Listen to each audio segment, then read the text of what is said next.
World leaders in Saudi Arabia to pay tribute to late king. World leaders have gathered in Saudi Arabia to pay their respects following the death of King Abdullah on Friday.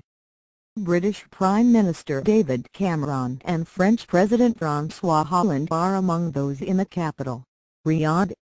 The U.S. delegation, led by President Barack Obama, will arrive on Tuesday. The dignitaries from more than 10 countries have met with the new ruler, King Salman. He has pledged continuity in the country's foreign and energy policies. The new king moves swiftly to appoint heirs and ministers, including one prince from the ruling dynasty's third generation. The BBC's Jonny Dymond says the long list of dignitaries traveling to Riyadh is testament to Saudi Arabia's global standing. Iran is being represented by its Foreign Minister, Mohammad Javad Zarif. The UK's Prince Charles, King Felipe VI of Spain and Denmark's Crown Prince Frederik are among the royals offering their condolences. Mr. Obama also called King Salman ahead of his visit to personally express his sympathies for the death of King Abdullah, the White House said.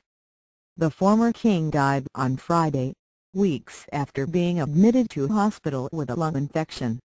Gulf leaders, Turkey's President Recep Tayyip Erdogan and Pakistan's Prime Minister Nawaz Sharif attended the funeral held on the same day. Why Saudi matters.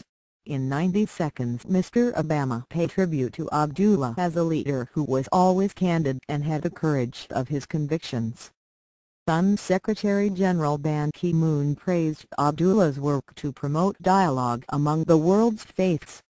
However, human rights groups said Saudi Arabia's human rights record had been dismal under Abdullah and urged Salman to do more to protect freedom of speech and women's rights. Amnesty International spokesman Neil Durkin described Abdullah's human rights legacy as disastrous, saying that endemic torture in police cells and in prisons remained. King Abdullah came to the throne in 2005 but had already been Saudi Arabia's de facto leader for 10 years because his predecessor, King Fahd, had been debilitated by a stroke. Abdullah had suffered frequent bouts of ill health in recent years, and King Salman had recently taken on the ailing monarch's responsibility. In Saudi terms, King Abdullah was a reformer, making princes pay their phone bills and giving women their first ever seats in the high-level consultative council.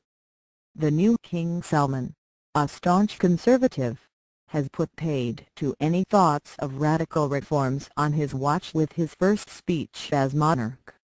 Saudi Arabia faces a number of challenges. The first is ensuring the succession passes smoothly.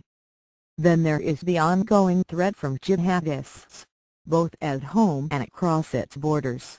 Saudi Arabia is sandwiched between the Islamic State group to the north and Al-Qaeda in Yemen to the south.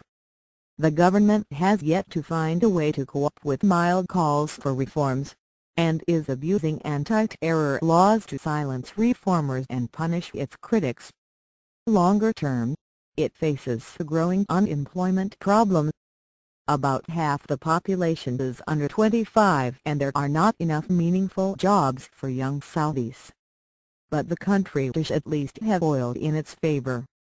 Saudi Arabia is one of the very few exporting countries to still make big margins on production and exploration, putting it in a powerful position on the world stage.